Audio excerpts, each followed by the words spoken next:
Right now, as you watch this, there is an American aircraft somewhere over an ocean that is not allowed to land until another plane just like it is already in the sky to take its place.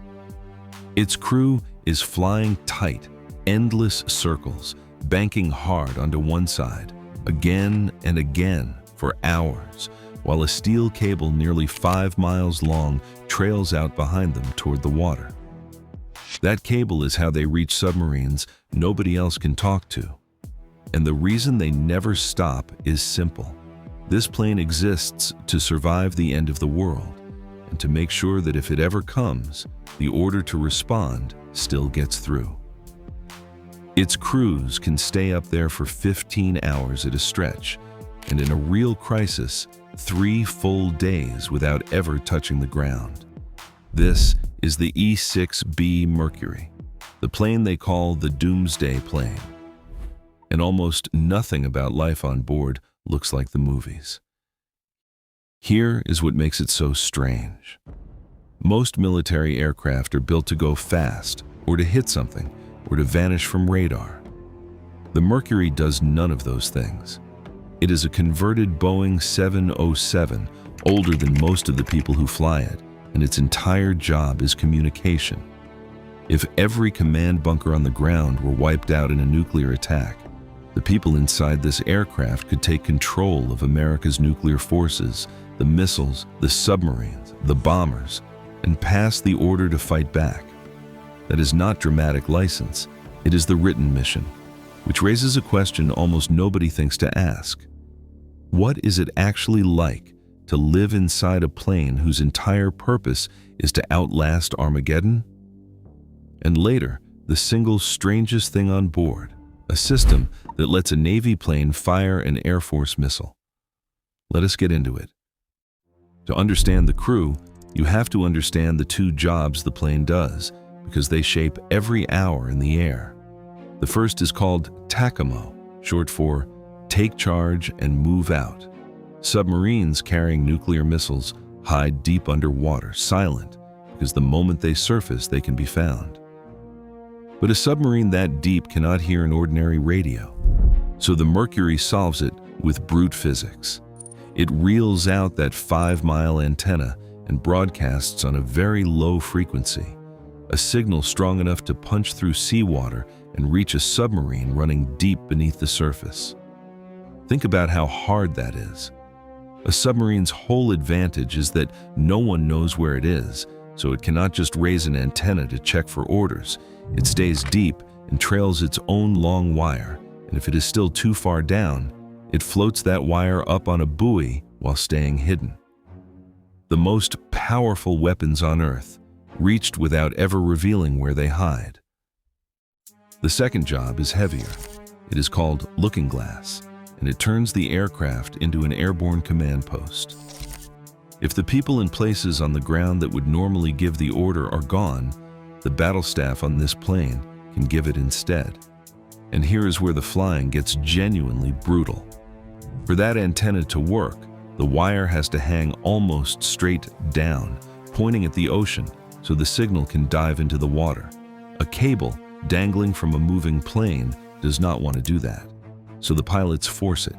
They roll the aircraft into a steep, tight bank, the wings tipped between 25 and 40 degrees, and hold it there, flying only about 10 knots above the speed at which the wing would stop flying. Then they do it again and again for hours while the messages go out.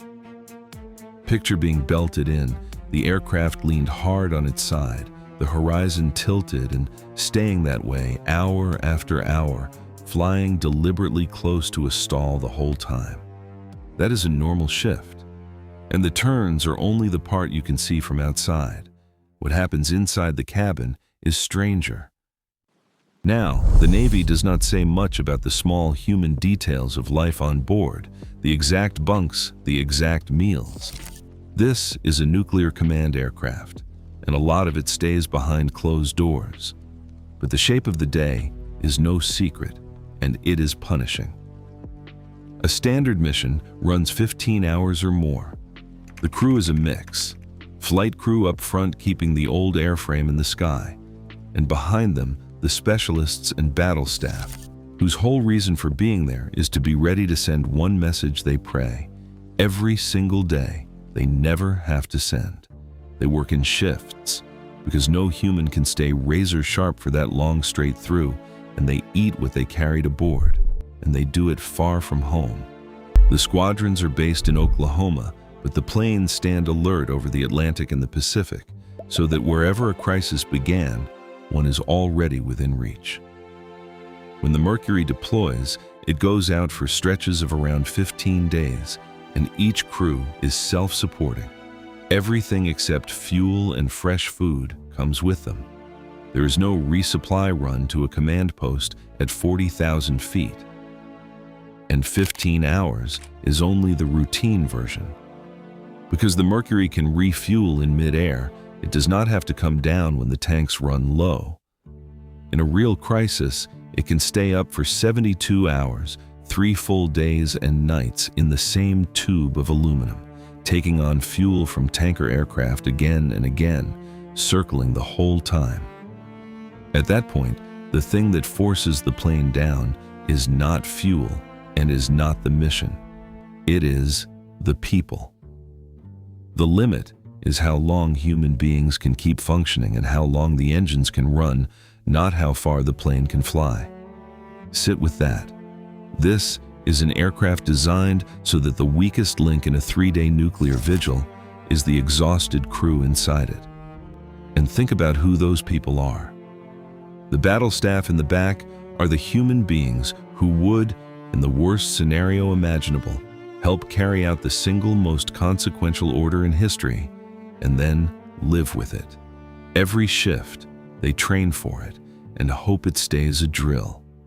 And there is a reason they push a machine and themselves that hard. It goes back to a promise made more than 60 years ago. Since 1961, the United States has kept a command post in the air, somewhere, at all times. Not most of the time. All of the time. For decades of the Cold War, the sky was never empty of one of these planes, because the whole idea was to make it impossible to knock out America's ability to respond with one surprise strike. You cannot destroy a bunker that is airborne and moving. That around-the-clock watch was eventually scaled back as the Cold War wound down. But the principle never went away, and the aircraft that carries it now is the Mercury. Which brings us to the most unusual thing about this plane, a detail that sounds almost like a mistake until you understand why it is there. On board this Navy aircraft is a system that can launch United States Air Force missiles. It is called the Airborne Launch Control System, and it was physically pulled out of the Air Force's old command planes when they retired and installed into the Navy's Mercury. So on paper, you get something that should not make sense, a Navy jet flown by Navy crews carrying an Air Force weapon system that can fire land-based intercontinental ballistic missiles from the air. That is the real weight the people on board carry, not just relaying a message, but being, if it came to it, the finger on the trigger of last resort. And the way that order goes out is almost anticlimactic. One of the most important transmissions this plane can send goes out as a plain-spoken voice message. No dramatic music, no countdown. Just a calm voice reading a code from a plane flying circles that most people on the ground will never even see. There is a reason this aircraft carries that responsibility and not a satellite. Satellites can be jammed or shot down. Ground stations can be bombed. So the Mercury is built to survive the one thing that would take everything else out, a nuclear detonation. Its systems are shielded against the electromagnetic pulse a blast throws off, engineered to keep working after the moment everything else stops, which is exactly why people watch for it. These planes turn up on public flight trackers now and then, flying slow circles off a coastline. Sometimes it really is just training. But when one appears during a moment of international tension, it is rarely an accident. The plane is a message all by itself. And yet there is a problem hanging over all of this, the kind you cannot just paper over. The Mercury is old. Just 16 of these aircraft carry the entire mission, and every one is a converted 707 that has been flying this job for more than 30 years. They are among the very last of that airliner design ever built and aging out. The Navy knows it, which is why it has already committed billions of dollars to a replacement, built on the C-130 Hercules, that will one day take over the same job with the same 5-mile antenna. But here is the uncomfortable part. That replacement is already running behind schedule, with the first production aircraft not expected for years. Which means, for now, the plane standing watch over America's nuclear response, the one that has to work on the worst day imaginable, is also one of the oldest aircraft in the fleet. And maybe that is the part that stays with you. Not the 5-mile wire, not the 3-day flights, not even the missiles. It is the ordinariness of it. Somewhere over an ocean right now, a crew is leaning that old plane into another slow, tilted turn, watching a horizon that will not straighten out, eating whatever they packed, running a shift they have run 100 times, waiting on a message they are praying never comes. They are not heroes in a movie. They are people doing a quiet, exhausting, deadly serious job so that a promise made in 1961 still holds tonight. They call it the Doomsday Plane, but the whole point of it, the entire reason it flies those endless circles, is to make sure that doomsday never actually arrives. There is another one on screen if you are not done yet.